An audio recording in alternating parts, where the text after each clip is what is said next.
Kia ora koutou katoa. A few years ago, I found myself holed up in a cottage in Kawhia with a group of gang women. They didn't have me pinned up against the wall, but they might as well have.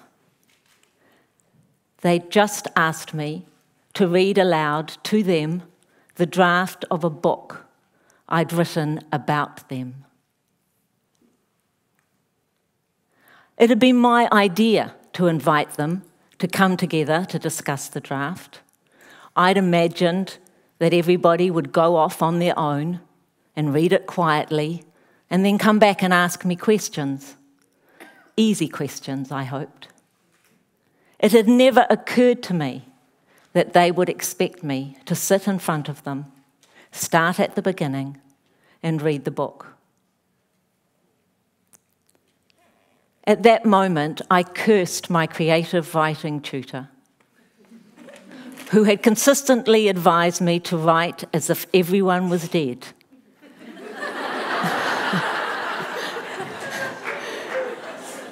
And to worry about people's feelings later. To be fair, it had seemed good advice for a new writer trying to write a compelling story. But in the cold light of Kawhia, confronted by 8 staunch, very much alive characters in my book, I wanted to rip it up and start again.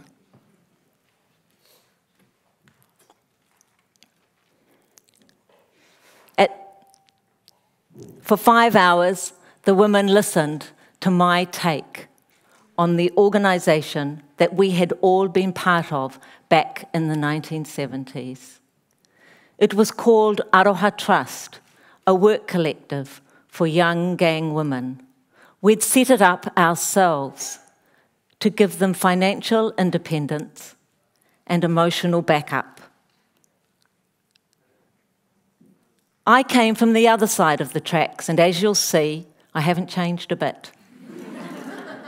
I was 22, a Pākehā, a doctor's daughter, fresh out of uni, fueled by the isms of my generation: feminism, socialism, racism.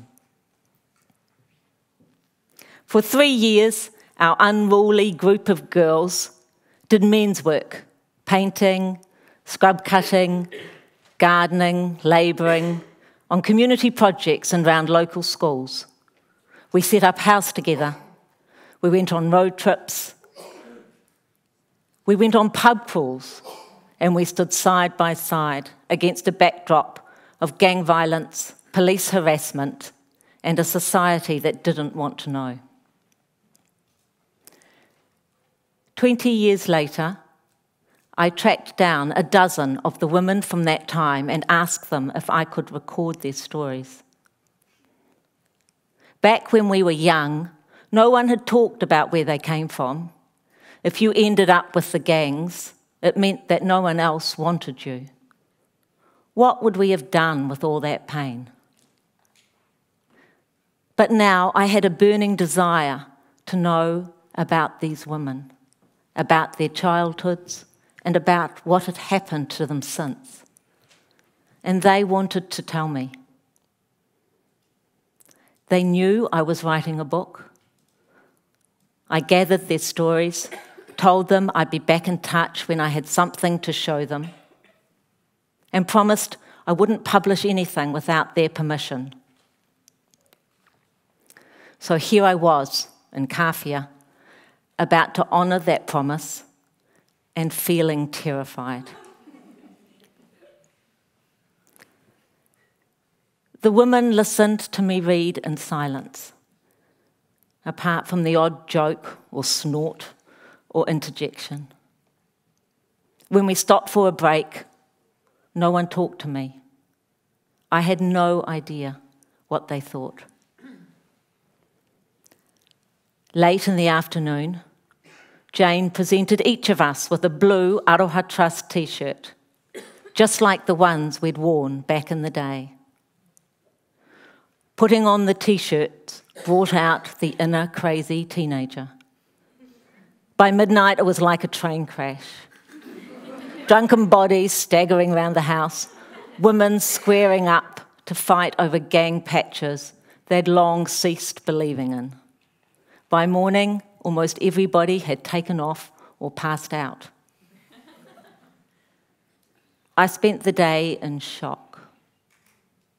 3 years' work lay tattered around me, and I had no idea how to bring it back together again. But the women did. Annie cooked roast lamb, the runaways returned, the sleepers emerged in their pyjamas. Party? What party? After tea, I said to them that we couldn't go any further until they decided if they wanted a book. We sat in a circle while everyone had their say. No one was allowed to interrupt. The first woman said no.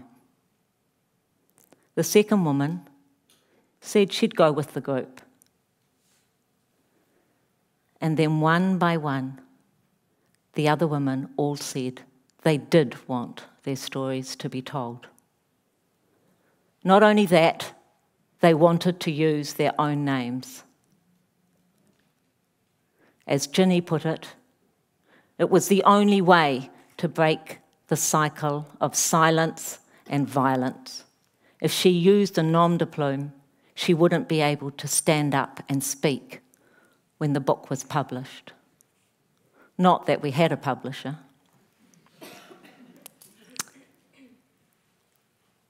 Ginny's words reminded me of Elie Wiesel, a Holocaust survivor, Nobel Prize winner, who says, silence encourages the tormentor, never the tormented.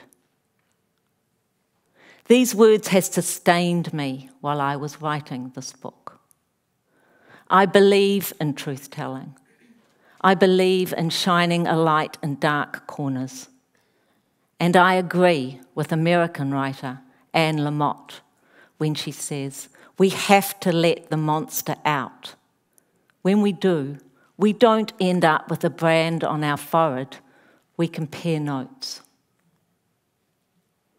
And yet, I had let the monster out for just one day and witnessed its destructive power. The women had given me their stories willingly.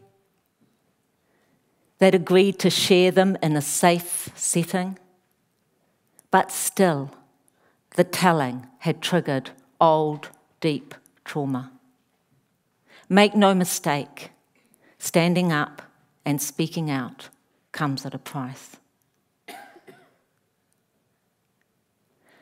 Since then, I've recorded the stories of 80-year-old New Zealand war veterans who fought in Korea, and I've helped Timorese researchers begin to write women's stories of resistance to the brutal Indonesian occupation of their country. Again and again, the same questions come up for me.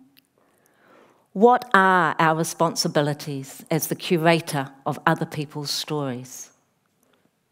Are there topics that are out of bounds, and why? What happens when a personal story becomes public? Who owns a story once it has been told to you?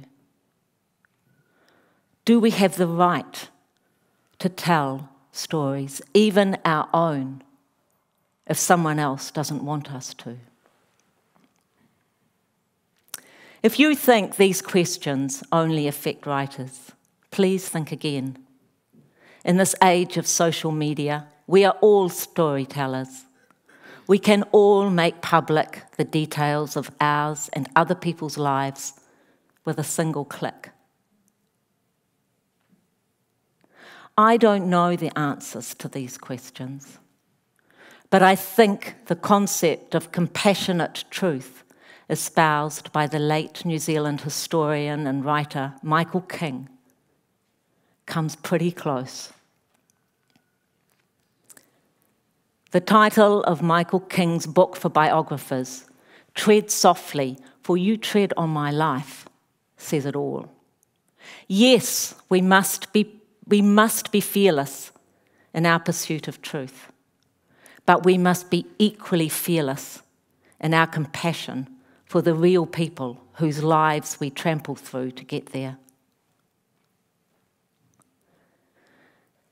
That's why I gave the women of Aroha Trust the complete right of veto of anything they told me. Other writers said I was mad. The women would remove anything interesting or provocative or controversial, or their families would make them. This was not my experience. Ownership of the stories made the women brave and open. The more we talked, the more they revealed, and the more they stuck to their guns. When they did ask to take things out, it was nearly always to protect someone else, like their kids, not themselves. Compassion unlocked the women's stories and the women's truth. But I didn't give everyone the right to veto what I said in my book. I didn't give the black power that right. I didn't ask for their permission to talk about the hideous practice of gang rape, which had ruined the lives of so many young women that I knew. Yes, we must be compassionate, but compassion is not about being nice to everyone, no matter what they've done. It's about seeking out injustice, finding ourselves firmly on the side of the powerless, and then shouting their cause from the rooftops.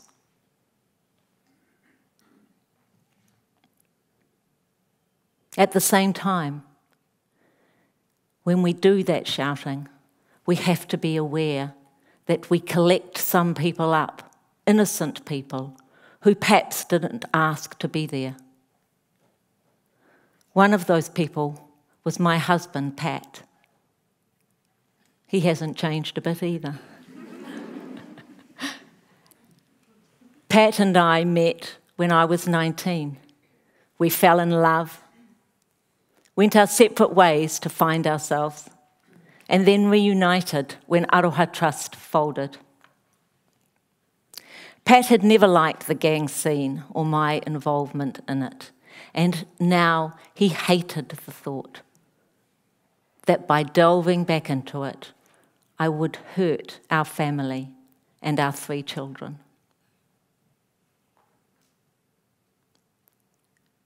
I, on the other hand, needed to write this book.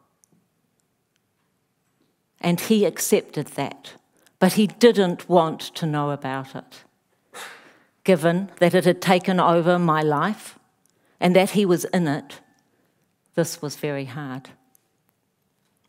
When I finally persuaded him to read the draft, it wasn't what I said about him that bothered him. It was what I revealed about myself. I could have hidden behind my power as the author to leave out anything that felt uncomfortable, but that would have failed the truth test. I felt that I owed it to my readers to know who was telling this story, and that I owed it to the women, if only to show that girls from good homes are also young and foolish. As it turned out, by naming some of the monsters on my own forehead, I made peace with my past. And that is a wonderful gift of storytelling, I think. It gives us a chance to stand back and to reflect on the turbulent times.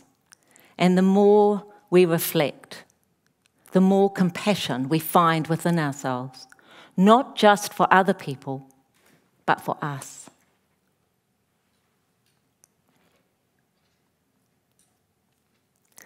And so the book was published, And the women came together to celebrate and to spread its messages of redemption and collective action and the importance of cultural connection and second chances. It was a time of great pride and solidarity. It had become our book, not my book. But when the fanfare died down, each of us had to return home to our own families and communities. It was okay for me. Pat and I had made our peace. Our 3 children were old enough to understand, perhaps even appreciate their wayward mum. I'm very glad that my daughter Megan is here today.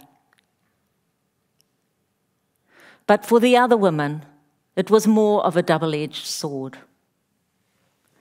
Yes, speaking out, being courageous, empowered them. But it was also unsettling, and in some cases, re-traumatising. As I discovered at Kawhia,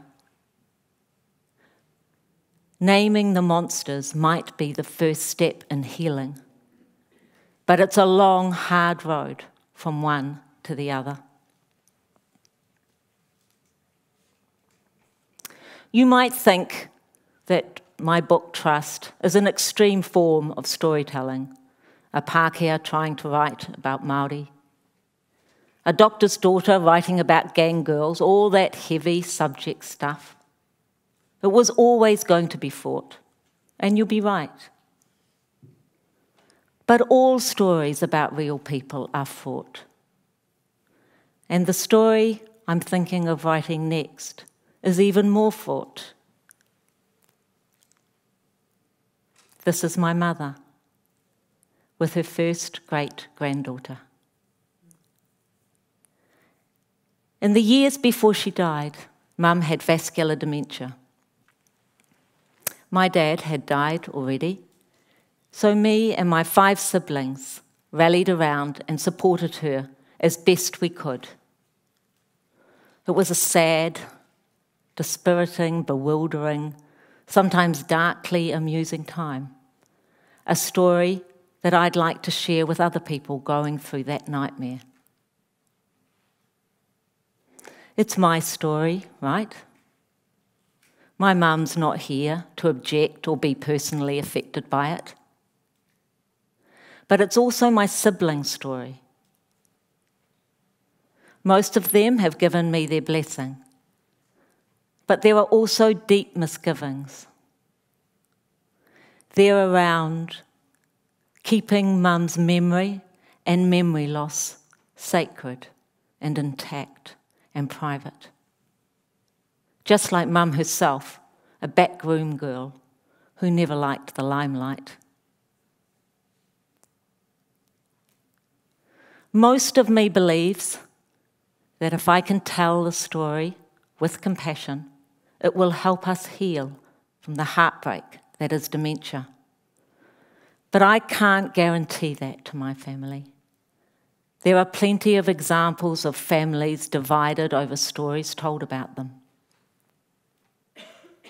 For now, all I can do is sit with the unknown. I don't know whether I can write my mother's story. What I do know is that we have a grave duty of care to those we subject to public scrutiny. Proceed with caution. Lives and relationships are at stake, even when we want to tell a story that we regard as our own. Thank you.